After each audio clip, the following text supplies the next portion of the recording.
तो मैं पूछना चाहता हूं उत्तर प्रदेश सरकार से कि क्या इस सरकार में अपनी मांगों को जायज तरीके से रखना कानून का उल्लंघन माना जाएगा। भारतीय जनता पार्टी का कार्यकर्ता खुद न्याय मांग रहा है अपनी ही सरकार से। ये हाल है हकीकत में। आपका अनुभव थाने के प्रति हम सुने हैं बड़ा खराब था, मारा पीटा गया है, क्या बात थी थोड़ा बताइए।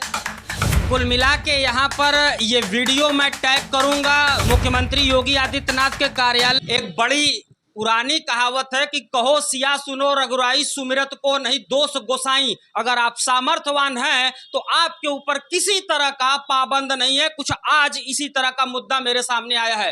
नमस्कार दोस्तों, मैं कुमार चंद्रा बन के बनारस की आवाज एक बार फिर आपके साथ आपके पास। दोस्तों, पिछले महीने 11 अगस्त को मैंने जो है एक प्रोग्राम किया था, वो वीडियो की लिंक आपको डिस्क्रिप्शन में दे दूंगा, जरूर देखिएगा। मुद्दा था दोस्तों कि चंदौली क्षेत्र में एक जमीन ग्राम समाज की थी जिसे पूर्व सांसद महेंद्र नाथ पांडे ने दिया था, डोनेट किया था गांव को, और गांव के युवा वहां पर जिम करते थे। और इसका जो है एक मुद्दा आया था कि लखनऊ की कोई दबंग महिला थी जो वहां पर कब्जा कर ली थी। इसके लिए ज्ञापन भी दिया गया था पुलिस महानिदेशक के कार्यालय पे। लेकिन दोस्तों, सबसे बड़ी बात आती है कि ज्ञापन देने के बाद अगले दिन ही ज्ञापन देने वाले को ही जेल भेज दिया जाता है। सोचिए जरा कि सुमिरत को नहीं दोष गोसाई। आखिर में वो काल्पनिक महिला कौन है जो लखनऊ में बैठी रहती है और पूरे ग्राम सभा को हिलाए हुए है। और सबसे बड़ी बात दोस्तों कि जो लोग फरियाद लेके जाते हैं अगले दिन उन्हें जेल में भेज दिया जाता है। तो मैं पूछना चाहता हूं उत्तर प्रदेश सरकार से कि क्या इस सरकार में अपनी मांगों को जायज तरीके से रखना कानून का उल्लंघन माना जाएगा। क्या बनारस प्रशासन इस तरह से कार्य कर रहा है किसी के दबाव में कि दबंग महिला जो उसको वरदहस्त दिए हुए प्रशासन पीड़ितों को ही अगले दिन जेल में भेज देता है। अब हम इनसे बात करेंगे कि आखिर में मामला पहुंचा कहां तक है। तो सर, आपका स्वागत है आवाज न्यूज पे। और मैं जानता हूं कि वो प्रोग्राम मैंने कवर किया था, जनता को मैं लिंक डाल रहा हूं, उस वीडियो को जरूर देखिएगा। तो मुझे आप लोगों से पूछना यह है कि वो मामला अब कहां तक पहुंचा। पहले तो मेरा नाम प्रकाश गुप्ता है। मैं पत्रकार महोदय को बहुत धन्यवाद देता हूं, प्रणाम नमस्कार करता हूं कि हम लोग 11 तारीख को हम लोग 2-3 महीना से वो ज़मीन पर अधिकारी आते थे जाते थे ग्राम सभा के लोग ने वहां पर जो कि कब्जा ना होने से बहुत लोग आंदोलन किए। मगर हम लोग 11 तारीख को हम लोग माननीय एडीजी साहब का क्या नाम माननीय डीआईजी साहब का पहले हम लोग गए थे, फिर माननीय एडीजी साहब गए थे। एडीजी साहब का उनको हम लोग वहीं पर प्रार्थना पत्र दिए, वहीं पर भेंट हुआ और क्या नाम है एडिशनल एसपी साहब को दिया गया पत्र। एसपी साहब बोले कि चलिए मैं कल 11 बजे आऊँगा। मगर वहाँ गांव के सारे लोग इकट्ठा हुए, गांव के चारों इकट्ठा में हम थे, विनोद यादव थे, संतोष चौहान जी थे और मुलायम चौहान जी थे। वहाँ 100-200 लोग की संख्या थी। मगर एसडीएम साहब कुछ नहीं बोले और एडिशनल एसपी भी बाद में आए। हम लोग को ना पूछा ना जांचा गया, उस प्रकरण को भी नहीं दिखाया गया कि क्या किस प्रकरण की मामला है। उठाकर एक आदमी 2-2 आदमी को कॉलर पकड़ के मार पीट कर और जीप में बैठाकर हम लोग को थाना ले गया, थाना में टॉर्चर किया गया। फिर वहाँ से मेडिकल करा के आए। मेडिकल कराने के बाद हम लोग को फिर एसडीएम ऑफिस ले गया अनुपम मिश्रा, वहाँ पर डंडा निकाल के और मारे भी पीटे भी और हम लोग के ऊपर टॉर्चर भी किया और कहें कि मेरा नाम अनुपम मिश्रा है, अगर तुम लोग छूट के आओगे नहीं तालाब भिटा नाला पर फिर से दरखास्त दोगे तो मैं गाजा हिरोइन में भेजूंगा। तो यही हम लोग भारतीय जनता पार्टी का मैं सक्रिय कार्यकर्ता भी हूँ। हाँ दोस्तों, सबसे बड़ी बात है कि ये भारतीय जनता पार्टी के कार्यकर्ता भी हैं, तो सरकार भी इन्हीं की है और मार भी यही खा रहे हैं। विषय महोदय वो नहीं है, विषय तो बहुत बड़ा है। 1000 करोड़ की संपत्ति है जो कि मैं 2006 के 2008 से 2015 से मैं लड़ते आ रहा हूँ और जीत कर मैं हासिल भी कर लिया हूँ। विषय तो वो है, ये लोग जो एसडीएम आते हैं ये लोग किरे बिक्रे करवा कर पैसा कौड़ी लेकर दिन दहाड़े वहाँ अतिक्रमण किया जाता है। आज भी वही कहानी चल रहा है। हालांकि वो रंजित करके वो मामले से इस मामले में हम लोग को 5 दिन जेल भेजा गया। महोदय, हम लोग के साथ बहुत गलत हुआ। मैं माननीय योगी जी से कहूँगा कि सक्षम अधिकारी से जांच करवा कर इन अधिकारियों के प्रति कानून प्रक्रिया जांच करवा कर इनको इनको पद से बर्खास्त किया जाए, हमारा यही मानना है। और कृष्ण मुरारी शर्मा और गगन राज सिंह इंस्पेक्टर और अनुपम मिश्रा और तहसीलदार साहब, थाना कौन सा?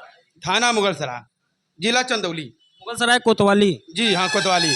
ये लोग सारे लोग हम जो कि इतना हम लोग को प्रताड़ित कर रहे हैं कि रोज़ प्रतिदिन एक मुकदमा लगता है। हरिजन एक्ट लग गया, गुंडा एक्ट लग गया, और एक समीम अख्तर करके है, वो उषा रानी का वो साथ में रहता है, वो हम लोग को मुकदमा लगा दिया। 22 लोग के गांव में मुकदमा लगा गया।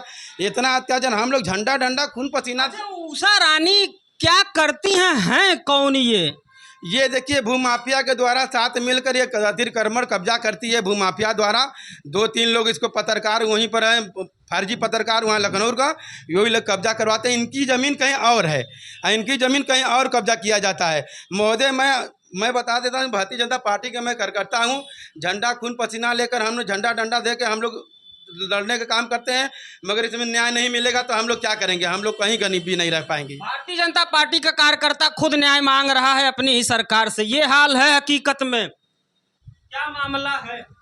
मामला ग्राम सभा हरिशंकरपुर का मामला है और मैं पूर्व प्रधान हूँ वहाँ का। नहीं, ये तो पता चला है सबको, ग्राम सभा की जमीन को उषा रानी कब्जा कर ली है, और मेरे साथ उस गांव के प्रधान जी भी हैं। तो प्रधान जी थोड़ा बताइए क्या बात?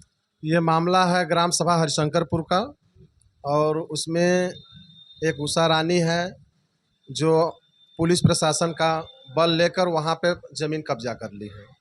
और जबकि पहले सन 2017 में उस ज़मीन पे उसी अधिकारी लोगों ने अवैध निर्माण किए हुए चीज़ों को उन्होंने हटाया था और उसको ग्राम सभा में निहित किया था। जी, तो उषा रानी से आप लोगों की कुछ बातचीत भई है? हम लोग उनको जानते तक नहीं है सर। आप लोग जानते तक नहीं हैं। आपका अनुभव थाने के प्रति हम सुने हैं बड़ा खराब था जी, मारा पीटा गया है। जी, जी। क्या बात थी, थोड़ा बताइए। वहाँ पर हम लोग को, यहाँ गाड़ी में हमारे साथ एक लड़का और था, मुलायम चौहान, और मारते पीटते थाने पर ले गए। वहाँ जो दरोगा जी थे और सिपाही थे, और उसके बाद वहाँ ले जा कर के हम चारों लोगों को थाने में टार्चर किया गया। उसके बाद हम ये पुलिस तो देखते हैं, पुलिस डंडा वाली है, बंदूक वाली है, मगर हम तो ये देख रहे हैं कि एसडीएम भी डंडा वाला हो गया है। मुगल एसडीएम ने मारा? वो एसडीएम ने अपने आवास में गेट बंद करके हम लोगों को जो है टॉर्चर किया और कहा कि मेरा नाम अनुपम मिश्रा है, अगर तुम लोग कहीं अगर दरखास्त दिए, मुख्यमंत्री जी को दरखास्त दिए, कहीं अगर ऊपर दरखास्त दिए, तो मैं तुम लोगों को ऊपर गांजा हीरोइन कट्टा लगवा के मैं तुम लोगों को जेल भेजवा दूंगा। इसलिए हम लोग ये अपनी बात सभी सक्षम अधिकारियों के यहाँ जा करके अपनी गुहार लगा रहे हैं, कह रहे हैं। अभी हम लोग मुख्यमंत्री जी के यहाँ भी गए और उनके यहाँ भी अपना प्रार्थना पत्र दिए हैं। तो मैं यही कहना चाह रहा हूँ, सक्षम अधिकारियों से जांच करवा करके इसमें जो जो दोषी है और गांव सभा की जमीन कब्जा करवा रहा है, जो योगी जी द्वारा जमीन खाली कराया गया था, मैं आपके न्यूज के माध्यम से पूछना चाह रहा हूँ कि ये एसडीएम को किसने पावर दिया है गांव समाज का जमीन जो है कि क्रय विक्रय करवाने के लिए और कब्जा करवाने के लिए? जो माननीय आदित्यनाथ योगी जी ने खाली करवाया था जी जमीन को, और उसी जमीन को इसने जो है कब्जा करा दिया। उसका जो है सारा वीडियो हमारे पास है। कुल मिला के ये लड़ाई आप लोग कहीं हारते हुए दिखाई दे रहे हैं, क्योंकि आवाज जितनी भी आप लोग बुलंद कर रहे हैं उसे दबा दिया जा रहा है शासन और प्रशासन की तरफ से। शासन की तरफ से नहीं, प्रशासन की तरफ से, क्योंकि शासन की मंशा तो महाराज योगी आदित्यनाथ की तरफ से स्पष्ट है कि भूमाफियाओं का दमन, लेकिन दमन हो नहीं पा रहा है। महोदय, मैं एक बात और बताना चाहता हूँ। जिले में और बनारस में हम लोग कई अधिकारी कहाँ गए, मैं तो माननीय कमिश्नर साहब कई लोग आए, मोहित अग्रवाल जी, हाँ कई लोग आए गए, कितनी मैं पत्र दिया हूँ। मेरा 1000 करोड़ की संपत्ति का मेरा मामला है। आप अगर कोई अधिकारी अगर ईमानदार हैं तो वो मेरे पास आए, मैं उनको बताऊंगा कि 1000 संपत्ति के मेरे पास कागज है, मैंने लड़ाई लड़ के जीता हूँ। हमने महोदय माननीय डीएम साहब कहाँ जाते हैं तो डीएम साहब कहते हैं कि अरे मामला मेरा है, मेरा जमीन है, तुम क्यों परेशान हो रहे हो? भैया आप हम लोग परेशान नहीं हो रहे हैं, आपको बता रहे हैं कि भूमाफिया द्वारा कब्जा किया जा रहा है, तो आप उस पर अतिक्रमण हटाइए ना, एक्शन लीजिए ना। एक्शन क्यों नहीं लेते हैं आप? कहते हैं कि वो मेरा ज़मीन है, तो मेरा ज़मीन है तो ठीक है, आपका ज़मीन है तो मैं बता रहा हूँ, भूमाफिया तो छुटकारा कराइए। कुल मिला के यहाँ पर ये वीडियो मैं टैग करूंगा मुख्यमंत्री योगी आदित्यनाथ के कार्यालय को और प्रयास करूंगा कि योगी जी तक ये वीडियो जानी चाहिए और उनको देखना चाहिए कि किस तरह से शासन अपनी मंशा तो स्पष्ट कर चुका है, लेकिन प्रशासन यहाँ पर जो है एक गहरी जो है साजिश करके भूमाफियाओं से मिलके पीड़ित लोगों को ही जेल में भेजा जा रहा है।